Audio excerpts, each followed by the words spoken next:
3 महामंत्र। ओम त्वमेव साक्षात् श्री महालक्ष्मी महासरस्वती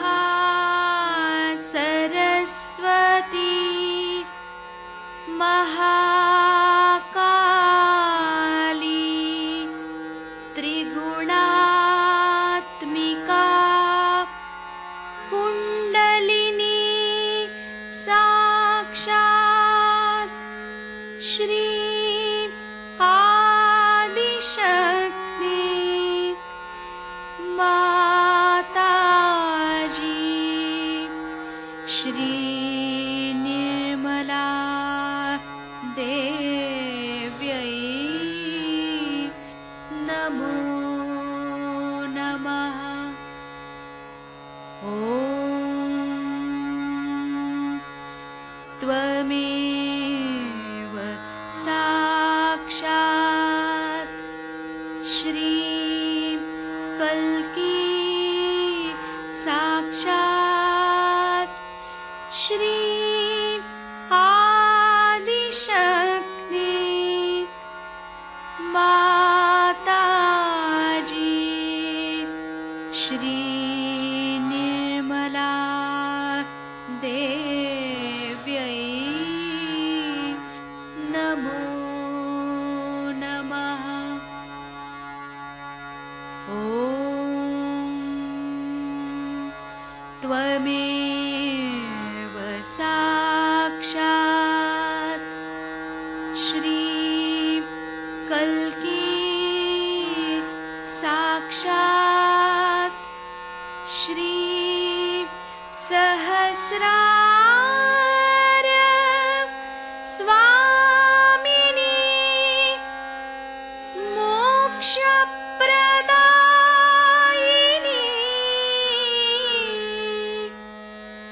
माताजी श्री निर्मला देव्यै नमो नमः। श्री गणेश मंत्र। ओम त्वमेव साक्षात् श्री गणेश साक्षात् श्री आदिशक्ति माताजी श्री निर्मला देव्यै नमो नमः। जय श्री माता जी। दोनों हाथ माँ के सामने हृदय में श्री माता जी की छवि को नमन करेंगे। संपूर्ण चित्त बीचों बीच हृदय में माँ की छवि को अपने हृदय में स्थिर करते हुए परम पूजनीय श्री माता जी कृपा करके हम सभी के हृदय को अपने प्रेम के योग्य बनाइए। श्री माता जी हम सभी आपसे बहुत प्रेम करते हैं, हम सभी के हृदय में आइए। हृदय में माँ को देखते हुए, श्री माता जी को देखते हुए, श्री माता जी हमारे इस हृदय को और भी पवित्र बनाइए श्री माता जी, ताकि आप यहाँ आ सकें।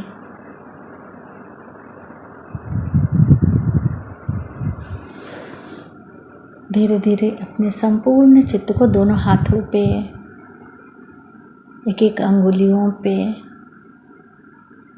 श्री माता जी हम सबको क्षमा कर दीजिए, हम सभी अज्ञानी हैं।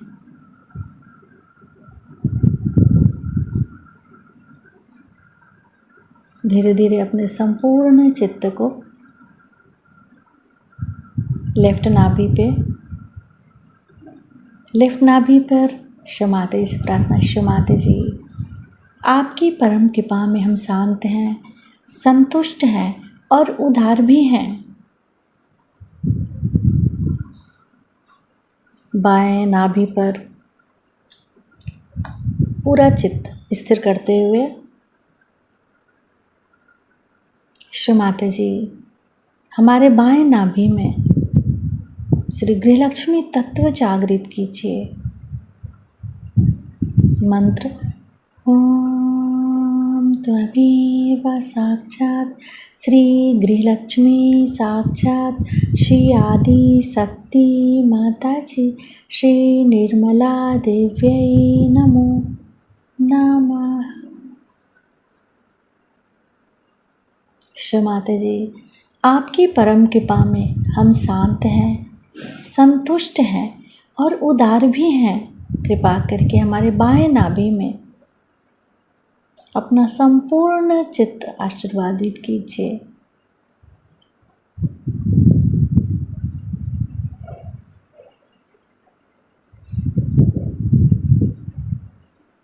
बाएं नाभि पर ही अपने संपूर्ण चित्त को रखते हुए क्लॉकवाइज घुमाएंगे चित्त को।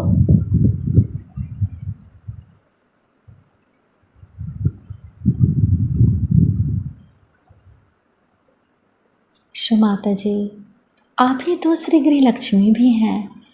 कृपा करके हमारे बाएं नाभि में जागृत हो जाइए।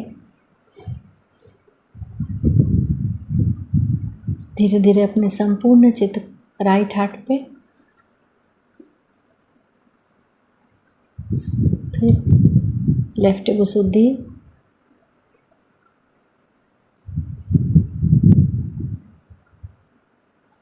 लेफ्ट आज्ञा, सहस्त्रार। सहस्त्रार पर माँ से प्रार्थना। क्षमाते जी, हम आपकी अमृतवाणी को सुन सके ऐसी कृपा कीजिए।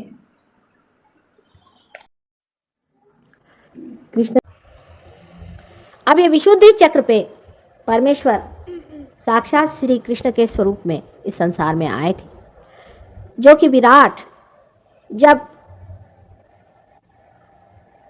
श्री कृष्ण संसार में आए थे तब विराट की शक्तियां कार्यान्वित हुई। जैसे कि आपसे मैंने बताया था कि शिव जी का काम है हमारा एग्जिस्टेंस बनाना, हमारा अस्तित्व बनाना, जो कि लेफ्ट साइड की नाड़ी से होता है। और ब्रह्मदेव का कार्य है कि सृजन करना, क्रिएशन बनाना। शिव जी कभी अवतरित नहीं होते। एक बार हुए थे लेकिन होते नहीं हैं, समझ लीजिए। वो क्या होना न होना बराबर ही था उनका। ब्रह्मदेव एक बार हुए थे, आपको आश्चर्य होगा। हजरत अली के रूप में हुए थे, किसी ने उनको पहचाना नहीं, मुसलमानों भी उनको पहचाना नहीं। एक ही मर्तबा ब्रह्मदेव ने अवतरण लिया था, और अवतरण सिर्फ विष्णु का होता है, विष्णु तत्व का होता है। वही बार बार अवतार लेकर के और आपको इस संसार भवसागर से पार कराते हैं। वही अनेक बार इस संसार में आते हैं और आपका नेतृत्व करते हैं, आपकी लीडरशिप करते हैं। ये जो तत्व है, इसी तत्व के कारण आप इवॉल्व हुए हैं। यही उत्क्रांति का इवोल्यूशनरी तत्व है। अमीबा से भी इंसान आप इसी तरह से बने, क्योंकि वो धर्म की धारणा करते हैं और हर एक चीज़ का धर्म बदलते बदलते इंसान के धर्म पे वो आ जाते हैं। यही आपका मानव धर्म है। लेकिन मानव धर्म पूरी तरह से तभी प्लावित होता है जबकि वो आत्मा से प्रबुद्ध हो जाए। अब ये जो विशुद्धि चक्र है, इस विशुद्धि चक्र में मानव विराट के संबंध से जुड़ जाता है। जैसे आपने मेरे और हाथ किया है, अब इस हाथ करने में, मैं बैठे ऐसे हाथ करके अच्छा रहेगा, इसी हाथ से जो एक नाड़ी आती है यहाँ और यहाँ, ये विशुद्धि चक्र में होती है। तो सर्वप्रथम इन्हीं हाथ से, देखिए मनुष्य का हाथ और जानवर का हाथ बहुत ही अंतर है। जानवर के पास तो हाथ पैर में कोई अंतर भी नहीं है। मनुष्य का हाथ कितना सुंदर है और कितना सुबक है और इसमें कितनी ज्यादा कला कौशल्य है, कभी हम इसको समझते नहीं, टेकन फॉर ग्रांटेड। इतना इस हाथ का कमाल है कि इस हाथ से मनुष्य चाहे तो न जाने क्या क्या बना के रख दे, पर इन हाथ को हमने मैला कर दिया। इसी से हम दूसरों की मृत्यु कराते हैं, दूसरों को सताते हैं। जो हाथ परमात्मा ने सुख और आनंद देने के लिए बनाए हैं, उसी हाथ से हम बहुत बुरे कर्म करते हैं। और इन हाथ का संबंध सबसे पहले विशुद्धि चक्र से होता है। अब इसको जरा बारीक चीजें समझने की कोशिश करें। विराट और हमारा संबंध। विराट जो है ये प्राइमोर्डियल बीइंग है, सबसे बड़ा, और उसके अंदर छोटे छोटे हम उसकी पेशियां, मांसपेशियां, रक्त पेशियां सब है। समझ लीजिए अंग्रेजी में जिसे कहते हैं कि माइक्रोकोज्म और मैक्रोकोज्म। जब मनुष्य जागृत हो जाता है तब वो विराट से एकाकार हो जाता है, तब तक नहीं। जैसे कि अपने नाखून है, उसका जो अग्रभाग होता है उसमें अगर कोई चोट भी लग जाए तो कुछ महसूस नहीं होती, झड़ जाएगा। उसी प्रकार मनुष्य होता है जब तक वो प्रबुद्ध नहीं होता, जब तक वो पार नहीं होता। उसके अंदर कोई भी संवेदना उस विराट की नहीं रहती, थोड़ी बहुत झांकी मिलती रहती है पर नहीं रहती।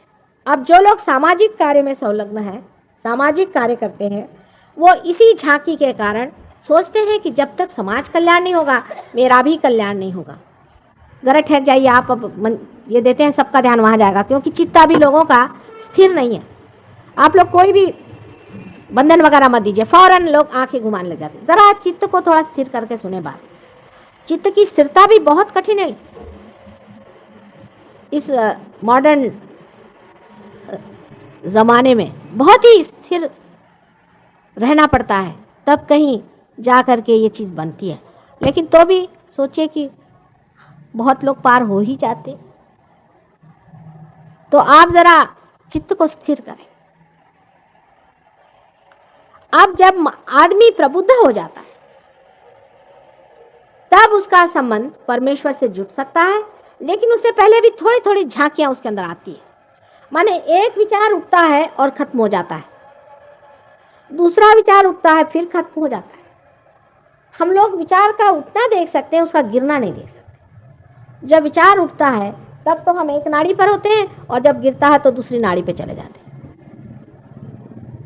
एक विचार से दूसरे विचार में जाने पर जो बीच में जगह होती है उसे विलंब कहते हैं। यही जगह है जिसको पकड़ना पड़ता है कुंडलिनी के जागरण में। एक विचार उठा, खत्म हो गया, वो चला गया लेफ्ट साइड में। दूसरा विचार उठा, तब हम राइट साइड में आ गए। फिर से वो विचार जब खत्म हुआ तो फिर हम चाहे उसको भेज दिया लेफ्ट साइड में, हम आ गए फिर राइट साइड।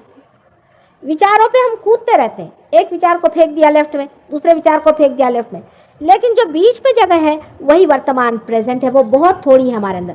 विलंब की जगह बहुत थोड़ी सी होती है। इसीलिए हमेशा हम फ्यूचर की सोचते रहते हैं, कभी कभी पास्ट की सोचते हैं, कभी फ्यूचर की सोचते हैं, पर जो बीच की जगह है उसे हम नहीं पकड़ पाते। ये दोनों ही चीज विशुद्धि चक्र से हमारे अंदर उठती हैं। ये विशुद्धि चक्र से ही होता है, उसका कंट्रोलिंग पॉइंट तो ये है। लेकिन विशुद्धि चक्र से ही हम अपना ईगो और सुपर ईगो बनाते रहते हैं।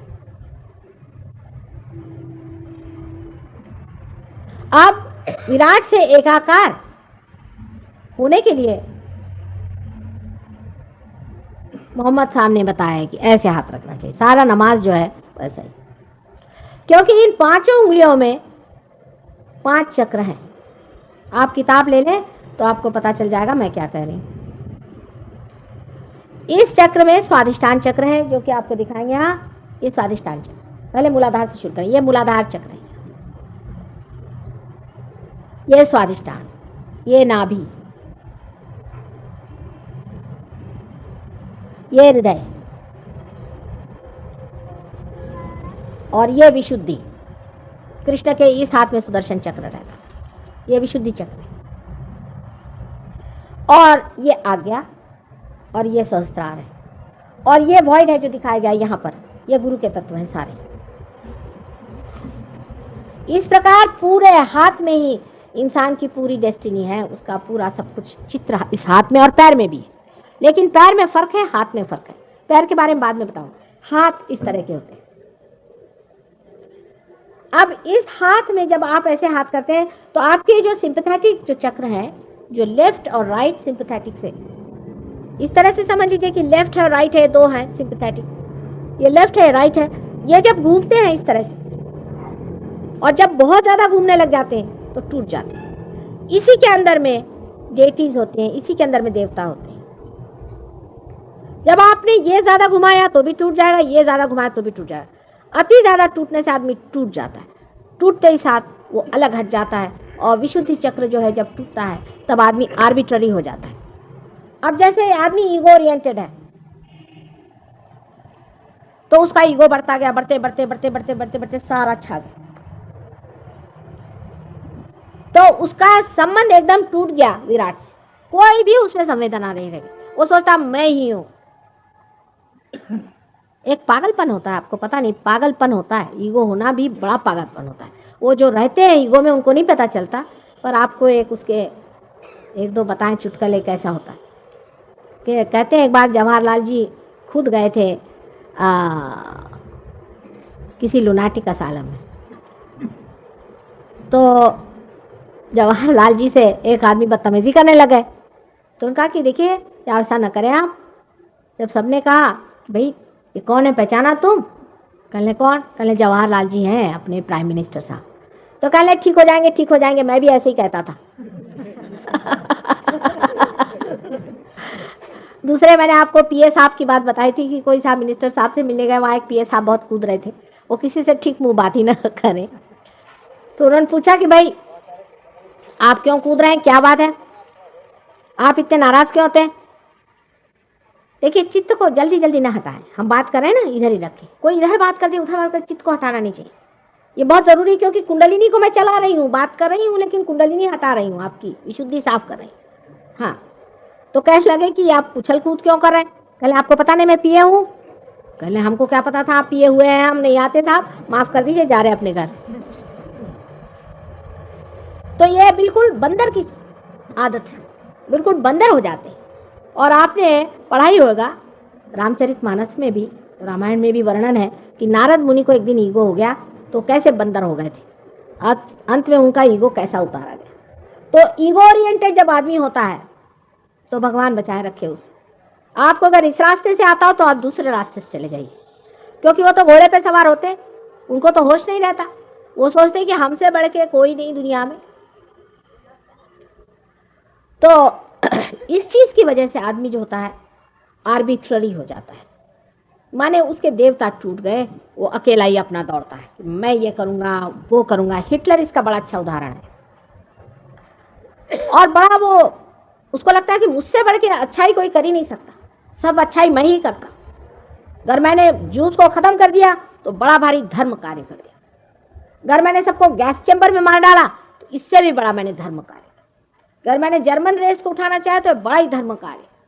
उसके समझ में नहीं आता, वो अंधा हो जाता है, आर्बिट्ररी हो जाता है, जिसको आप कह सकते हैं कि वो मैलिग्नेंट हो जाता है, माने वो कैंसर का एक सेल हो जाता है। कैंसर भी इसी तरह से हमारे अंदर बनता है।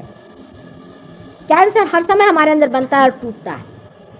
जैसे कि ये मैंने आपसे दिखाया ना, अब कोई से भी आपकी गति ज्यादा हो जाए, सिंपैथेटिक की, लेफ्ट या राइट, कोई सी भी ज्यादा गति हो जाए तो उस गति के चलन वलन से देवता सो जाते हैं। उसके बाद आप अलग हो गए, चाहे जो करिए। अब वो सेल्स मैलिग्नेंट हो गए। अगर अतिकर्मी आदमी होगा तो उसको कैंसर की बीमारी हो सकती है, क्योंकि वो बहुत ज्यादा कार्य में लगा हुआ है और कार्य करते वक्त में उसने देवता से संबंध नहीं रखा, छूट गया। जैसे छूट जाएगा उसमें कैंसर बढ़ सकता है, क्योंकि उसके सेल्स जो है वो मैलिग्नेंट हो गए ऑन देयर ओन। इंग्लैंड में तो हर एक आदमी और पाश्चिमात्य हर एक आदमी ऑन देयर ओन है।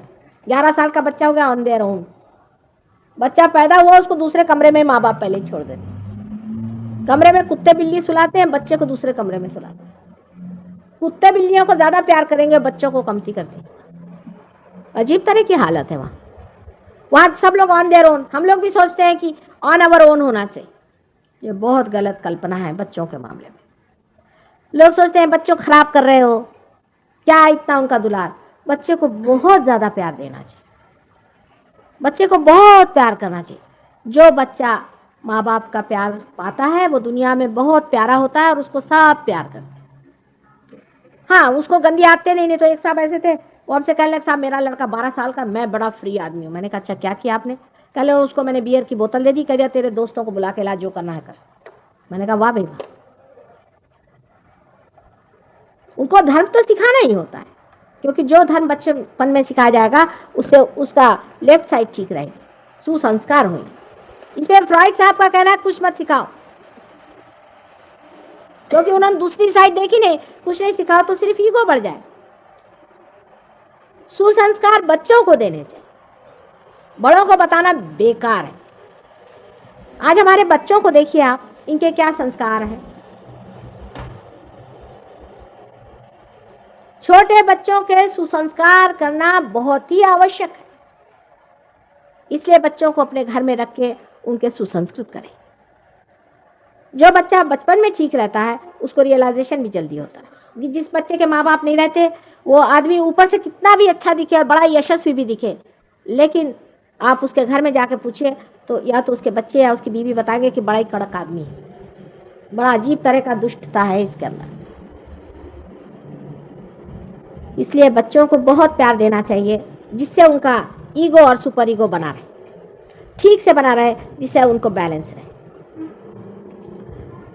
ईगोइस्टिकलपना दूसरी चीज होती, जैसे मैंने कहा अहम भाव कि मैं ही ये करके दिखाऊंगा, मेरे ही हाथ से ये होगा। आपने विराट से अपने को अलग कर लिया।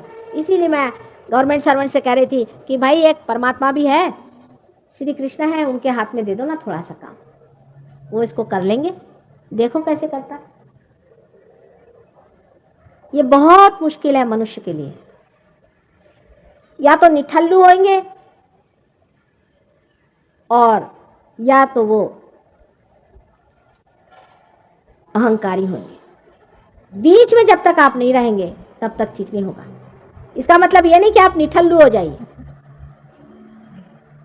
जो मनुष्य परमात्मा का होता है वो सबसे ज्यादा काम करता है बाह्य में। जैसे आप हमें देखिए तो आप कहेंगे माता जी आप इतना करते हैं, इतनी मेहनत करते हैं, ये करते हैं, हमको समझ में नहीं आता किधर क्या कर रहे हैं। अगर सूर्य को देखिए तो एक एक पत्ते में रंग बदलते रहता है। आप सूर्य से पूछो तो कहेगा भाई आपको तो मालूम नहीं, हम तो अकर्म में बैठे हैं, ये तो हमारे अंदर से जा रहा है, अपने आप हो रहा है, घटित हो रहा है, हो रहा है। सबसे ज्यादा कार्यान्वित होता है सूर्य ही। एक उदाहरण लीजिए, ये सूर्य नाड़ी की बात मैं कर रही हूं और सूर्य का उदाहरण है। यही बात श्री कृष्ण ने हमें बताई। श्री कृष्ण ने हमसे यही बताई है गीता में कि हमें अकर्म में उतरना चाहिए। अकर्म का मतलब होता है कि आप अंदर से तो इनएक्टिव हैं, बाहर से आप एक्टिव। लेकिन गीता को समझने के लिए भी रियलाइजेशन चाहिए। मैंने सुना है बहुत लेक्चर लोग देते हैं, गीता पे 500 टीका लिखी, लेकिन अभी तक कृष्ण को कोई नहीं समझा है। गीता बहुत होशियारी से पढ़नी पड़ेगी, क्योंकि कृष्ण बहुत बड़े डिप्लोमैट हैं। वो समझ गए कि इंसान जो है सीधे हाथ नहीं आने वाला, टेढ़ी खीर है ये। इसको अगर सीधे मैं बताऊं तो मानने नहीं वाला। उसकी वजह यह है कि जब उसने अर्जुन से कहा कि तू साक्षी हो जा, पहले उन्होंने कह दिया, उन्होंने कोई बाद में नहीं कहा, पहले ही कहा कि परमात्मा को पाना, उनका ज्ञान प्राप्त करना यही परम। पहले ही उन्होंने कहा है कि प्रबुद्ध हो जाओ, साक्षी हो जाओ। तो वो पूछते हैं अब यही है ना समझी। उन्होंने ये पूछा कि इधर तो आप कह रहे हैं कि परमात्मा को पालो, साक्षी हो जाओ, और उधर आप कह रहे हैं कि आप युद्ध में जाओ। ये दोनों चीज का मेल कैसे बैठने वाला? युद्ध में जाओ, इधर परमात्मा को पालो, साक्षी हो जाओ, ये कुछ समझ में नहीं आई बात। तो उन्होंने आंक लिया कि जो अर्जुन सबसे ऊंचे इंसानों में से थे उनकी यह हालत, तो बाकियों की क्या होगी। तो फिर उन्होंने गीता कही। अब इसमें बड़ी भारी डिप्लोमेसी है, वो मैं आपको समझाती हूँ। समझ लीजिए एक बेटा बाहर बैठा हुआ है, गाड़ी हाँक रहा है और घोड़ा पीछे में। तो पिता आएंगे बाहर, उनसे कहेंगे बेटे देखो घोड़ा आगे कर लो, नहीं तो गाड़ी नहीं चल सकती। वो कहेगा कि भाई नहीं, मैं तो ऐसे ही चलाऊंगा। ये कैसे आप कह रहे कि घोड़ा भी आगे करो और गाड़ी भी चलाओ, तो ये कैसे होगा। तो पिता ने समझ लिया कि अभी इनकी खोपड़ी ठीक नहीं हुई, तो कह दिया अच्छा ठीक है, तुम इसी को पीटते रहो, लेकिन चित्त अपना घोड़े पे रखना। आप देखिए कर्मवाद को जो लोग बोलते हैं, बहुत समझने की चीज है, बहुत बारीक चीज है, आप समझ लें। कर्म करते रहो लेकिन फल परमात्मा पे रहो, ये बहुत ही डिप्लोमेटिक बात है। ये एब्सर्ड कंडीशन है। डिप्लोमेसी बेस्ट होती जब आप एब्सर्ड कंडीशन सामने रख दीजिए और आदमी इस चक्कर में आ जाए। हो ही नहीं सकता ये। जब तक आपके अंदर ईगो है तब तक ये हो ही नहीं सकता कि आप कर्म करते रहो, फल परमात्मा पे रखो। हाँ, लोग कहेंगे कि हम ये माता जी हम जो भी कार्य करते हैं परमात्मा पे छोड़ते हैं, झूठ बात है, हो ही नहीं सकता। क्योंकि आपके अंदर में ईगो भी बना हुआ है, सुपर ईगो भी बना हुआ है। आप कहे माता जी मैंने किताब पढ़ी पर मेरे पे असर हुआ, हो ही नहीं सकता। हाँ, 2-4 का नहीं होगा पर 1-2 का तो होगा ही, क्योंकि आपके अंदर सुपर ईगो बना है, ईगो बना हुआ। अब एब्सर्ड कंडीशन डाल दी उन्होंने। अब लोग कह रहे हैं हम सारा कर्म करते हैं परमात्मा पे छोड़े, और लोग कहते हैं इतने ही अहंकारी आदमी कि भगवान बेचारा कहे। तो परमात्मा पे छोड़ना तभी घटित होता है, ये घटना है जब कुंडलिनी सहस्त्रार को छेद देती है, जब आप पार हो जाते हैं, उससे पहले नहीं होता। अब पार होने पे लोग कैसी बात करते हैं, आप देखिए वहां जा रहा है आ रहा है, ये हो रहा है नहीं हो रहा है, इनका नहीं बन रहा है, कुंडलिनी फंसी हुई है। थर्ड पर्सन में बातचीत शुरू हो गई। कोई ये नहीं कहता मैं कर रहा हूं, मैंने इनकी बीमारी ठीक कर दी, इनके चक्र मैं ठीक कर रहा हूं, कोई नहीं कहता। इनका ये पकड़ा है, चक्र पकड़ा है, ये अब खुल गया। थर्ड पर्सन में बात होती है, आप नोटिस करिएगा।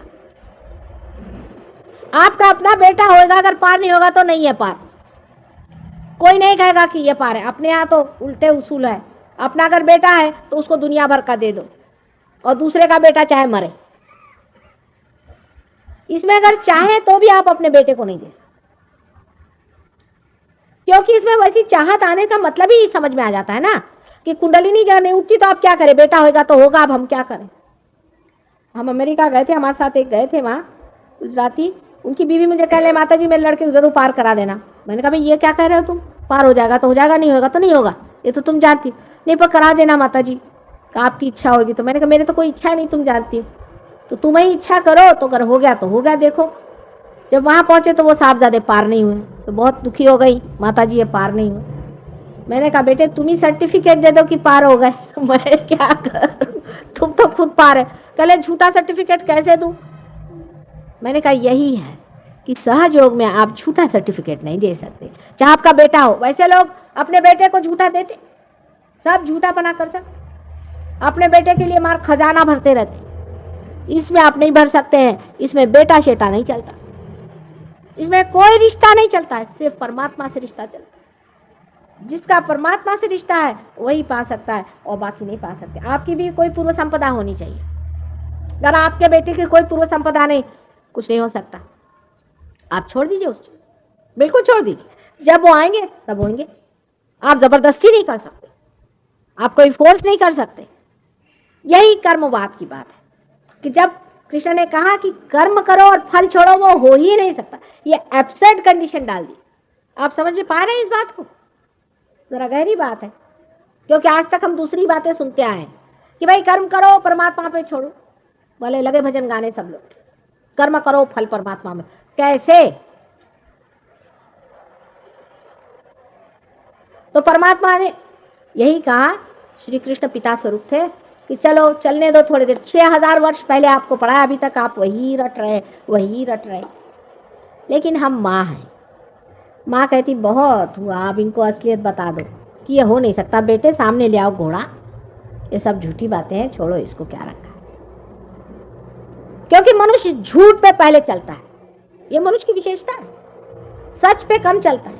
अभी मैं 2 सींग लगा करके और बैंड बाजा लगा के कुछ प्रोग्राम करूं तो बहुत लोग आ जाएंगे,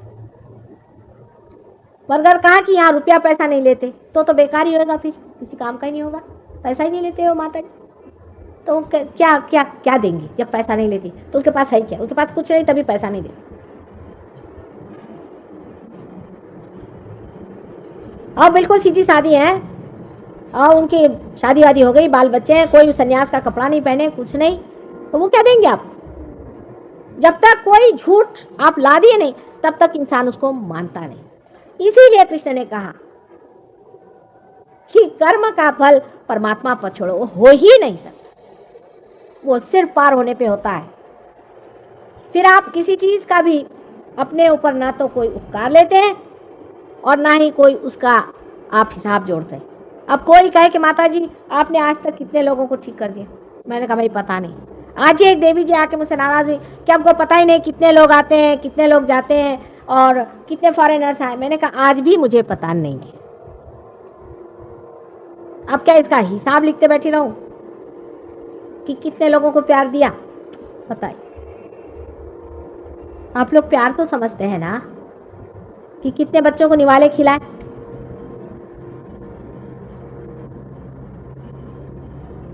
सो प्रेम का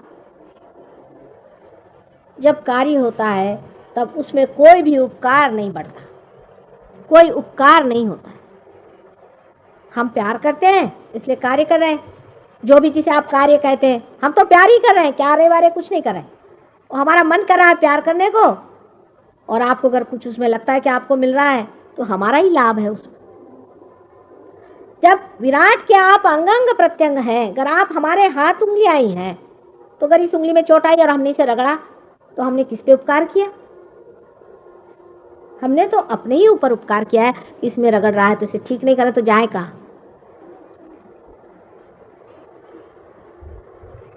तो इसमें उपकार का सवाल ही कहां आता है? क्या सब पे उपकार करो?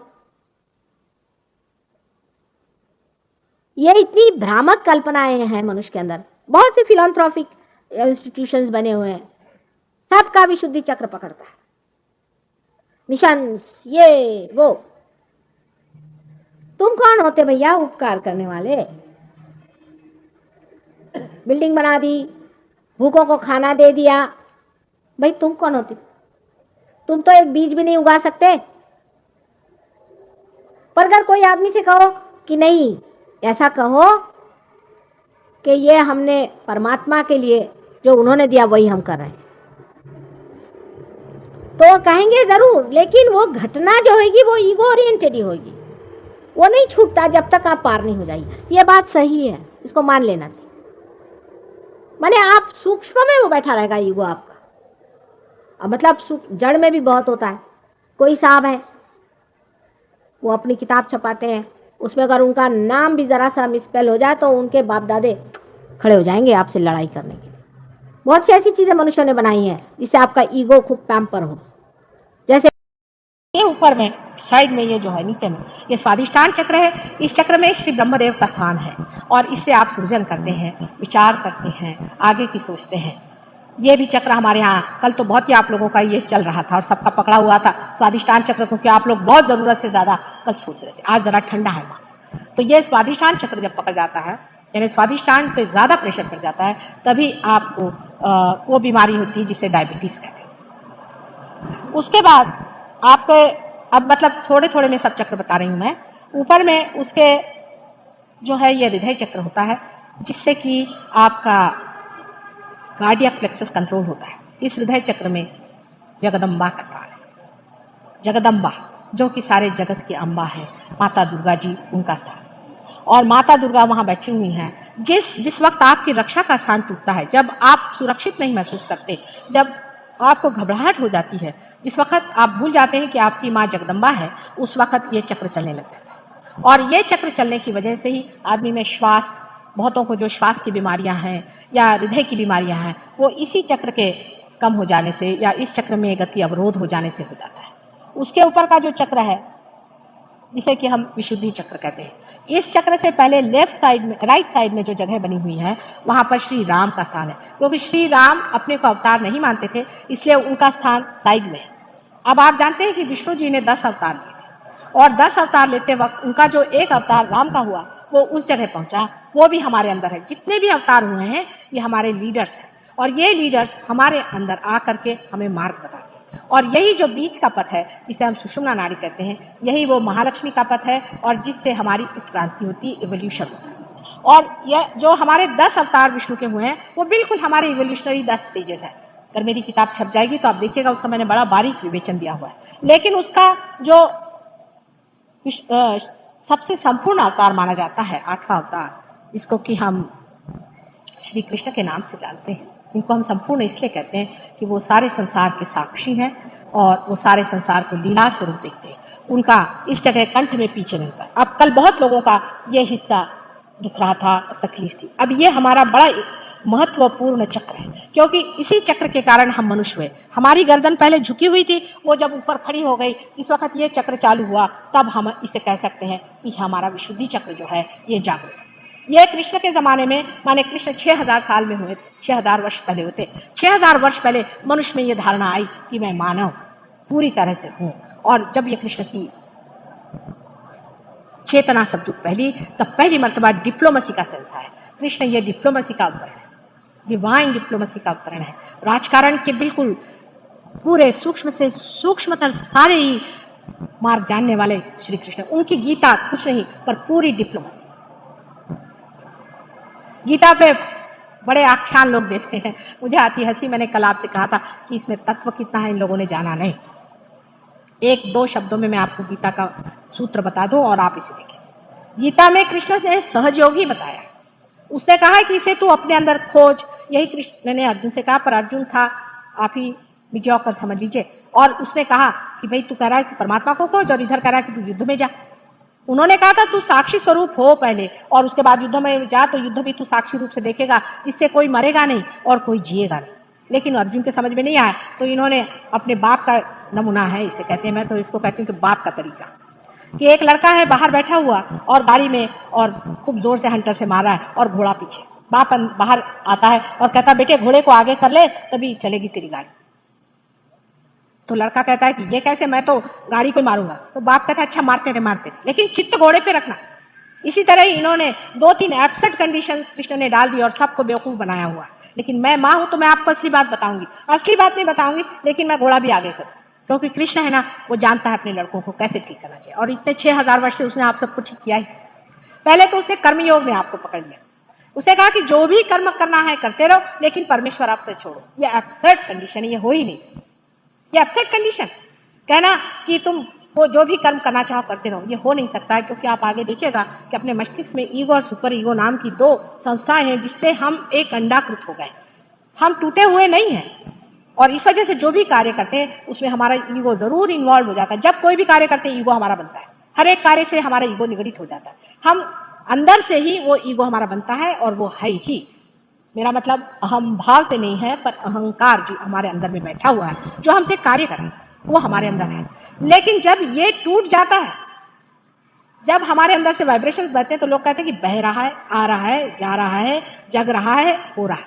कोई ऐसा नहीं कहता है, कोई भी ऐसा नहीं कहता कि हम कर रहे हैं, मैं दे रहा हूं, मैं कर रहा हूं, ऐसे कोई भी नहीं कहता। जब आदमी टूट जाएगा तभी वो ऐसा अकर्म में उठ सकता है, जो कृष्ण ने कहा है, जो कि एब्सर्ड कंडीशन, वही कि घोड़ा तो पीछे रख और आगे मारते रहे। तो बाद में 6000 साल बाद तो जानेगा कि ये गलत है। अब बहुत से आदमी क्या कहते हैं, हमने तो सब कर्म परमात्मा पे छोड़ी। झूठ, हो ही नहीं सकता जब तक आप टूटिएगा नहीं, ये होता नहीं। इस सत्य को जब आपने मान लिया कि नहीं होता है, तभी आप टूट भी सकते। जब टूटने के बाद आप कहते हैं हो रहा है, जा रहा है, कर रहा है, बन रहा है, अपने आप घटित होता सब कुछ दिखाई देता है। ये जब हो जाता है तभी हो सकता है। दूसरे भक्ति पर भी देखिए, उनकी मैं आपको एक छोटी सी बात बता दूं। भक्ति के बारे में उन्होंने कहा कि पुष्पम फलम तोयम, जो भी दोगे वो हम ले लेंगे। वो तो ठीक है, ले लीजिएगा, और देते वक्त क्या करिएगा? देते वक्त कृष्ण कहते हैं कि तू अनन्य भक्ति कर, अनन्य। अब देखिए, अनन्य शब्द जो भी संस्कृत जानते हैं वो जानेंगे, जब दूसरा कोई नहीं हो। माने जब आप पार हो गए, जब आप बूंद, आपकी बूंद सागर में मिल गई, तब भक्ति कर। अनन्य भक्ति। अब अपसेट कंडीशन देखिए कैसी जोड़ दी उन्होंने। अब इसका सूत्रपात हमें नहीं लग पाता, बड़े बड़े लेक्चर्स देने से नहीं होता। यही है क्योंकि कृष्ण जानता था कि बगैर डिप्लोमेसी के ये मनुष्य की जो उल्टी बिठाई हुई खोपड़ी पता नहीं कब बैठी थी, वो कब ठीक हो। लेकिन मैं तो मां हूं, मैं आपसे बताऊंगी नहीं बेटे, झूठ है। पार हुए बगैर कोई काम नहीं होना, पहले पार हो ले। तेरे साथ मैं भी मेहनत करने को तैयार हूं। जब तक तू पार नहीं होगा मैं तेरे साथ लगी रहूंगी, लेकिन तू पार हो जा, क्योंकि एक मां है। कृष्ण का स्थान हमारे विशुद्धि चक्र, और विशुद्धि चक्र से ही ईगो और सुपर ईगो दोनों ही संस्थाएं यहां तक आती हैं, और उसके बीचों बीच यहां पर जिसको कहना चाहिए कि आज्ञा चक्र महाविष्णु का स्थान है। और महाविष्णु का वर्णन हमारे यहाँ देवी भागवत में बड़ा सुंदर किया गया है। महाविष्णु का अवतरण इस संसार में हुआ है, जो कि जीसस क्राइस्ट के नाम से संसार में, और उसका सबसे बड़ा मुख्य तत्व है क्षमा। जीसस क्राइस्ट कोई मानव नहीं, उसने कृष्ण की जो बात है, ख्रिस्त जिसे कहते हैं, ख्रिस्त शब्द कृष्ण से आया है। कृष्ण का मतलब होता है कृषि करने वाला। राम इस सारे संसार में चल के गए, उन्होंने जमीन को पावन कर दिया। कृष्ण ने आकर के यहाँ कृषि की, यहाँ पर उसने बीज डाला। उन्होंने अपने गोकुल के उसमें जो रास रचाया, ये सब सहयोग का उन्होंने बीज डाला। और कृष्ण का नाम ख्रिस्त के तरह से जिसने दिया, जो उसकी माँ थी मेरी, दूसरी तीसरी कोई नहीं थी, पर स्वयं राधा जी थी। इसका वर्णन आप चाहें तो आप लोग देवी महात्मा में पढ़ सकते हैं, जो मार्कंडेय स्वामी ने लिखा। मार्कंडेय जैसा मार्मिक और मार्कंडेय जैसा सूक्ष्म दृष्टि वाला तो दूसरा बेटा ही मिलना मुश्किल है। दूसरा उसके मुकाबले में हमारे शंकराचार्य, वो भी क्या कमाल के, पर वो इतने अभिभूत है माँ पर कि वो माँ के ही वर्णन में, लेकिन कमाल का वो भी, मैं तो आश्चर्य करती हूँ कि एक हाँ हूँ कि सब चीजों का उन्होंने ऐसा वर्णन करके रखा कि मैं स्वयं ही आश्चर्यचकित हूँ कि ये सब इन्होंने कैसे जाने। इन दो महान लोगों की बहुत ही बड़ी चीज है, मार्कंडेय स्वामी और श्री शंकराचार्य। और ये भी अवतरण ही, जो हसन और हुसैन नाम से बाद में आए और जो बुद्ध और महावीर के नाम से रहे, वही एक ही अवतरण इन तीनों चीजों में। ये सारा इंटीग्रेशन आज आपको मैं समझा रही हूँ और बता रही हूँ, क्योंकि आज आप हॉल में बैठे और मेरी बात सुन रहे हैं। ईसा मसीह के जमाने में तो 3 साल के अंदर के में पकड़ करके आप ही जैसे इंटेलेक्चुअल्स ने उसको फांसी दिया था। आज मुझे कोई फांसी नहीं देगा, इतना मैं जानती हूँ। हालांकि काफी मुझे परेशान लोग करते हैं, उसका कोई हर्ष नहीं। और फांसी भी दे दें तो मैं देखती हूँ कि अब मुझे कौन फांसी देता। ईसा मसीह ने अपने क्रूस से अपने माँ से एक बात पूछी थी, mother where is your son, और फिर मुंह मोड़ के उसने भगवान से पूछा वेयर इज माय मदर। ये बड़ा भारी उनका सेंटेंस है। और बहुत बार आप लोगों को जब आज्ञा चक्र की पकड़ होती तब ख्रिस्त से मुझे पूछना पड़ता है। तो बड़ी सूक्ष्म चीज है, बड़ी सूक्ष्म संवेदना है।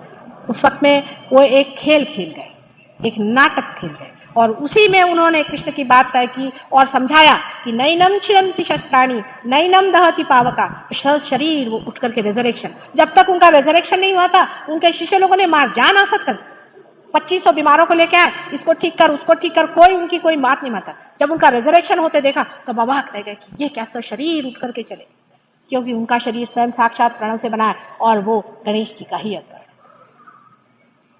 किसी के बाप के ईसा मसीह नहीं थे जो कि हम कहें कि हम ही बड़े ईसाई बने हैं, और किसी के बाप के गणेश जी भी नहीं है।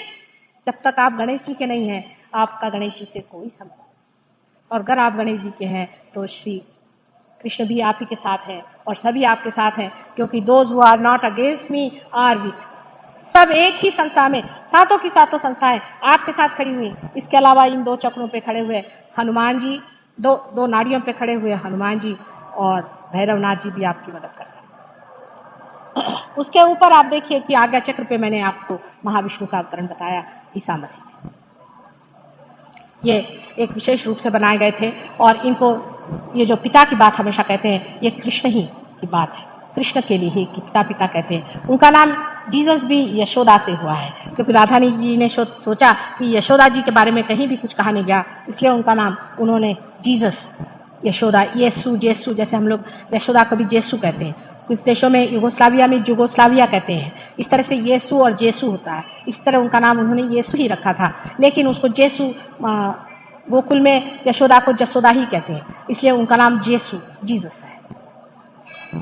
जीसस हमारे ही अपने कृष्ण के इकलौते एक बेटे, जो राधा जी ने वैकुंठ में उनको पैदा किया था, एक अंडर रूप से, एक विशेष रूप से, और उनको विशेष रूप से श्री कृष्ण ने एक बड़ा भारी वरदान दिया था कि मेरे अर्पित जो कुछ भी होगा उसका 16वां हिस्सा बेटे मैं तुम्हारे लिए निछावर करता हूं, और तुम मेरे से ऊपर प्लेस्ड होगे और सारा संसार तुमको आश्रय मारेगा। और ये लोग क्रिश्चियन बनाने जो निकले, इनके बाप दादे और परदादे भी कभी नहीं समझ सकते कि ईसा मसीह कौन था। ये तो पढ़ने को भी तैयार नहीं, देखने को भी तैयार नहीं है कि हमारी संपदा में और हमारे धर्म पुस्तकों में और हमारे बड़े बड़े महान लोगों ने कितना ईसा पे काम किया हुआ और वो आज भी हमारे लिए पूजनीय है। आपको आश्चर्य होगा कि लंदन में यीशु मसीह पे आजकल इतना गंदा एक पिक्चर बनाने की कोशिश कर रहे हैं कि यीशु मसीह का उनके माँ से बुरा संबंध था। ऐसा अपने देश में कोई हिंदुस्तानी बर्दाश्त नहीं कर सकता, चाहे वो ईसाई हो चाहे नहीं। ये कैसे? वहां बर्दाश्त हो सकता है, अमेरिकन देख सकते हैं, इंग्लिश देख सकते हैं, जर्मन देख सकते हैं, लेकिन हिंदुस्तानी एक भी आदमी ऐसे पिक्चर में नहीं जाएगा और सारा देश खिलाफ खड़ा हो जाएगा। हालांकि हम लोग कोई ईसाई नहीं, ये हमारे देश की पवित्रता की भावना है और इन्हीं छोटी छोटी बातों से हम लोग बंधे हुए हैं। अभी मेरे शिष्य आए हुए हैं लंदन से, वो कहते हैं आप लोग कितनी छोटी छोटी चीजों पे चलते हैं, आपके यहाँ कितना प्रोटोकॉल चलता है, आपके यहाँ किस तरह से किसी को बहन मान लिया। अभी कोई हमारे पड़ोसी थे तो मैंने कहा ये मेरे दामाद के बड़े भाई हैं। उनका इनके तो बड़े भाई हैं क्या? आप तो कह रहे थे वो एक ही लड़का। मैंने कहा वैसे हमारे यहाँ कहा जाता है। उनकी ये समझ भी नहीं आता हमारे छोटे भाई बहन कैसे तरह से हमारी सोसाइटी बनी हुई है, किस तरह से हमारा समाज सुंदरता से बना हो। इसको तोड़ो, इसको खत्म करो। उनसे सीखने का कुछ नहीं, मैं आपसे बताती हूँ, उनसे कुछ भी सीखने।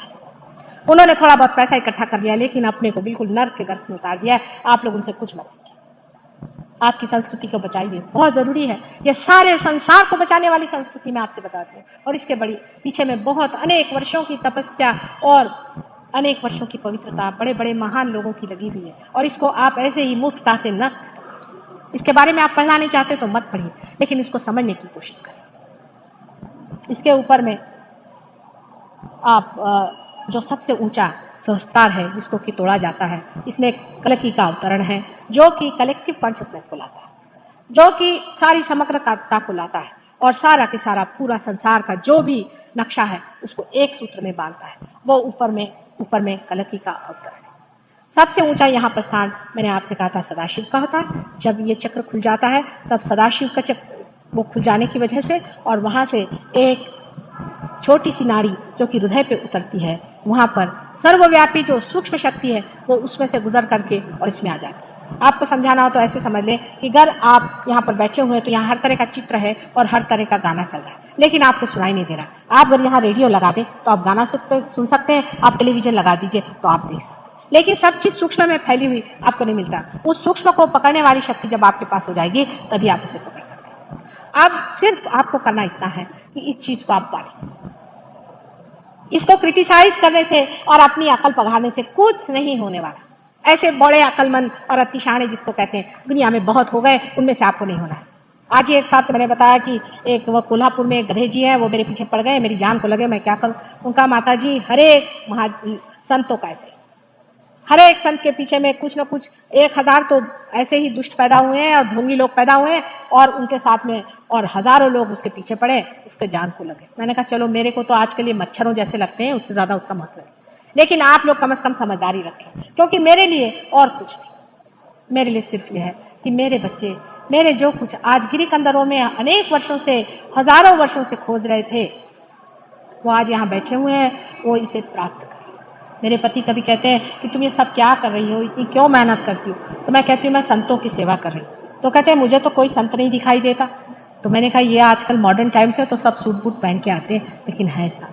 अगर संत नहीं होते तो मेरे दरवाजे क्यों आते? ये संत ही है और इसीलिए मैं अपने को बड़ी भाग्यशाली नहीं समझती हूँ कि इतने संत हैं। और आपसे सच बताऊं, मैं अपने से इस वक्त बहुत संतुष्ट हूँ कि कभी भी किसी भी जन्म में अनेक अवतरण में मैंने कभी भी इतना कार्य नहीं किया और कभी भी इतने लोग पार नहीं मेरे हाथ से। क्राइस्ट के भी कोई भी डिसाइपल्स एक भी पार नहीं था और हर तरह कोशिश करने से भी बहुत लोग कम पार होते थे। आज ऐसा बड़ा सुंदर समय है कि जब इतने लोग हाथ से पार हो रहे हैं। सिर्फ जरा सा आप इसमें जम के बैठिए, इसमें थोड़ी बैठक चाहिए। आप जानते हैं संगीत के लिए भी बैठक चाहिए, फिर परमात्मा का संगीत सुनने के लिए तो थोड़ी सी बैठक चाहिए। आप ही को आनंद आएगा, आप ही को सुख आएगा, आप ही से पाएगा।